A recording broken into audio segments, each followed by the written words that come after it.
इस वीडियो में मैं आपको यह समझाऊंगा कि बायनॉमियल एक्सपेंशन या दो अददी तौसी में कॉम्बिनेशंस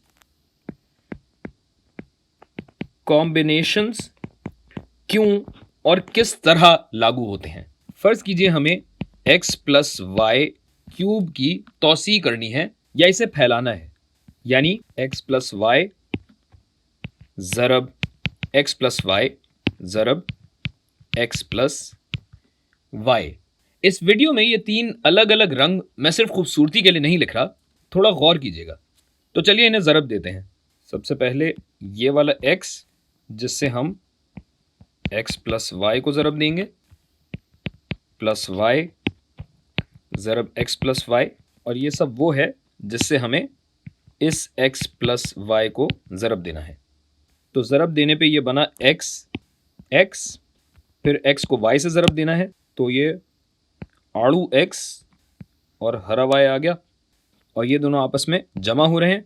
और इसी तरह फिर y को x से और फिर y को y से ज़रब देना है। तो मैं एक काम ये करता हूँ कि इस आड़ू रंग में मैंने एक दफ़ा ये y लिखा और दूसरी दफ़ा ये y लिखा, और हरा वाला x आएगा और हरा वाला y आएगा, जबकि ये जमा हो रहे होंगे। ठीक है, फिर इसको x प्लस वाई से जरब देना है, और ऐसा करने से क्या होगा कि आपके पास आया x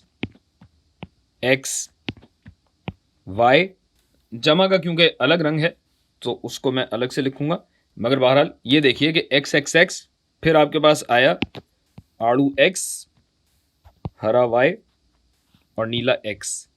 ये मैंने गलत लिख दिया, ये भी x ही होगा। फिर आपका आड़ू y, हरा x, नीला x, करीब कर देते हैं। और ये सारे क्या हो रहे हैं, ये सारे आपस में जमा हो रहे हैं, जो मैं आपको बता ही चुका हूं और आपको पता भी है। दोबारा अपने रंगों पे आते हैं। अब क्या होगा, आड़ू y, हरा y और नीला x। तो ये x से सारे ज़रब दे दिए हमने, और अब आपके पास आएगा x और ये y। अगला होगा x, आड़ू x, हरा y, नीला y। थोड़ा सा करीब करीब कर दें क्योंकि सिर्फ प्लस का साइन आना है बीच में, और ज़रा सा नीचे भी कर दें ताकि लाइन पे आ जाए। अच्छा जी, सो हमने कर दिया एक्स वाई इंटू वाई। अब करेंगे वाई एक्स इंटू वाई, आड़ू वाई, हरा एक्स, नीला वाई, और आखिरी होगा वाई वाई इंटू वाई। तो आड़ू वाई, हरा वाई, नीला वाई, और इसमें ऊपर से अदरक लहसुन छिड़क दें। नहीं, मैथ कर रहे हैं भाई, पकाना थोड़ी सिखा रहा हूं। मैंने यहां पे किसी जुज़्व या किसी टुकड़े को सहल शक्ल में नहीं लिखा है, यानी पावर की शक्ल में नहीं लिखा है। इसकी वजह आपको कुछ देर में समझ में आ जाएगी।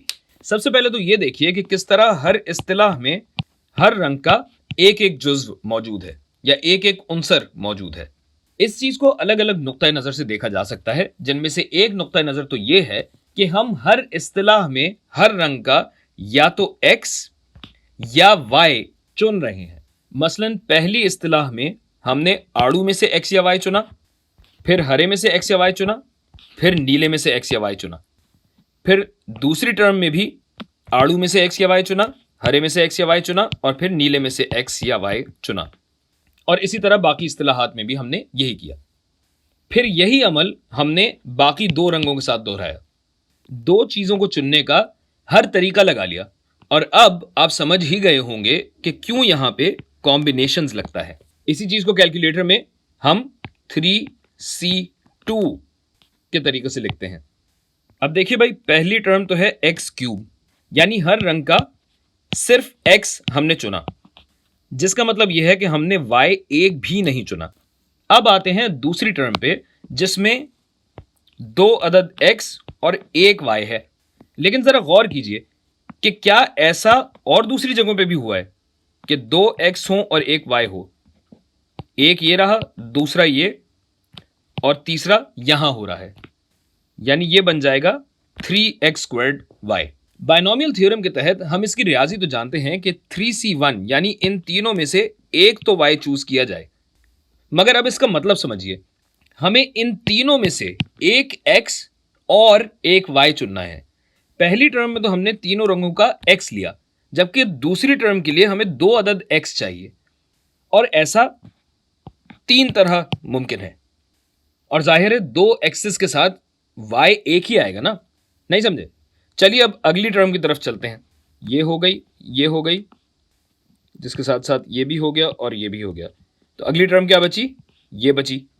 x एक दफ़ा है जबकि y 2 दफ़ा है, और ऐसा भी 3 दफ़ा हो रहा है, यानी ये और ये और ये। 3 चूज 2 किया तो x एक दफ़ा आ गया, बकिया 2 दफ़ा जाहिर है y ही आएगा, और आखिर में हमें एक भी x नहीं चाहिए, यानी तीनों के तीनों y चाहिए। लिहाजा यहां पे 3C0 लगे, और 3C0 क्या होता है? एक, जिसमें x एक भी दफ़ा नहीं है और y 3 दफ़ा है। अच्छा, ये याद रखिए कि हम कॉम्बिनेशंस की बात कर रहे हैं, इसीलिए ये 3 अलग अलग तरतीबें जमा हो जाती हैं। परम्यूटेशन की अगर बात करें तो परम्यूटेशन तो टोटल 8 हैं। उम्मीद है अब वाज़ेह हो गया होगा कि बायनोमियल एक्सपेंशन ऐसी क्यों बनती है कि 3 चूज 0, 3 चूज 1, थोड़ा रास्ता दे दें, 3 चूज 1, फिर 3 चूज 2, और फिर 3 चूज 3, इन्हें भी जगह दे दें।